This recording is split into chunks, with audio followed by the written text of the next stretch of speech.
Welcome to the Full Nelson. Today I'm going to be reviewing the Rival Arms ST-3X rifle buttstock. This is this section right here, which is designed to fit your AR-15 type buffer tube. Obviously, it's not going to allow for a buffer or any of that, but if you have a precision rifle chassis like this Midwest Industries chassis, there's a lot of chassis that are designed to accept a buffer tube so you can put a normal AR rifle stock. I don't want an AR rifle stock on a gun that I'm going to be using for precision shooting, which is why I put this type of stock, because it allows adjustable cheek height, allows adjustable length of pull, also allows adjustable buttstock height, can actually go up or down either direction. You can mount a monopod to it, lots of options. Got QD studs machined right into it. Now, before anybody makes some smart alecky comment about this mount being on here backwards, I'm very aware of the fact that it is backwards. This rifle is set up for a 6-year-old to shoot, and six-year-olds do not have as long of necks and do not have the same length of pull as an adult. And so this is how I have set this rifle up to where my son can actually use this rifle scope and start getting used to using a precision rifle scope on a 22. Anyway, that's why this is set up the way that it is.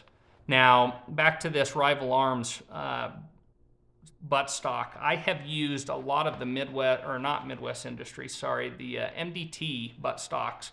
There's a few of them that I have used, and I can't remember the names of all of them, that are designed to fit a buffer tube like this. And I have been deeply disappointed in every one of them that I have used. I didn't like the way that they fit. I didn't like the way that they felt set up or any of that type of stuff. And then on top of all of that, the cost with some of those was quite high, considering how some of them were constructed, in my opinion.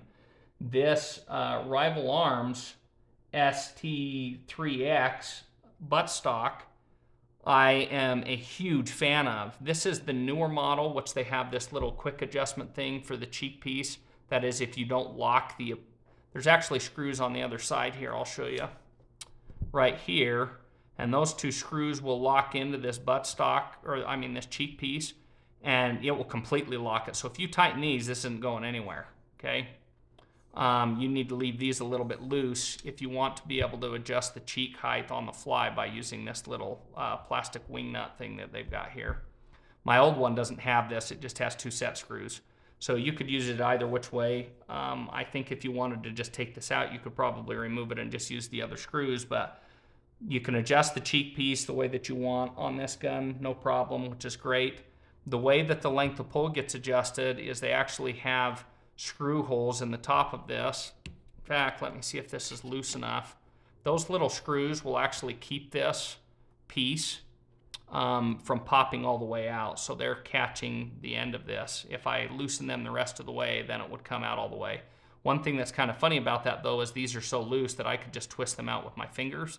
Not a huge fan of that. I wish that, I suppose if you put Loctite on them and tighten them just enough to where this wouldn't back out, it'd be fine. And hopefully they won't back out on a 22. They probably wouldn't, but if you put it on a different gun with more recoil, maybe over time those things would wiggle loose. I can't take this cheek piece out all the way to show you, but underneath this cheek piece, there's 3 screws that hold this whole piece on here.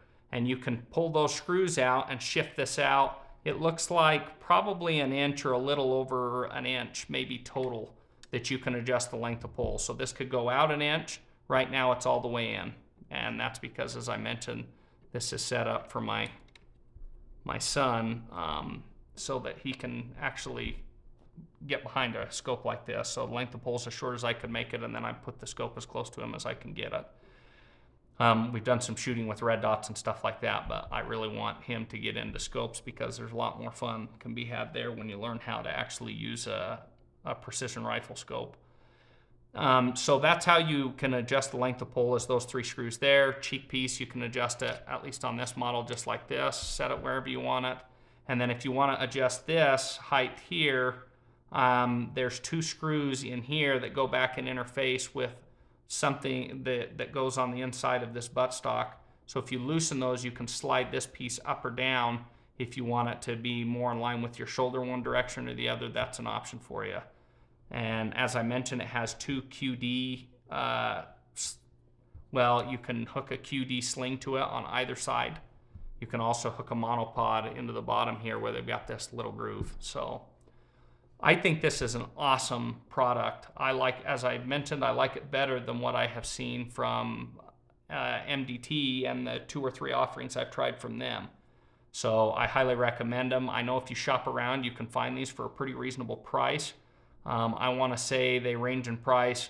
I think the first one I picked up I got on sale, so it was really cheap. It was like $150, and they range in price, I want to say, to usually up to around $250 or so. So anyway, but if you're looking for a buttstock for that will fit an AR buffer type situation, buffer tube thing like that on a chassis, this is a great option that is quite affordable, and I highly recommend it. If you guys have any questions or comments, feel free to leave those in the comment section below. Thanks for watching. Have a nice day.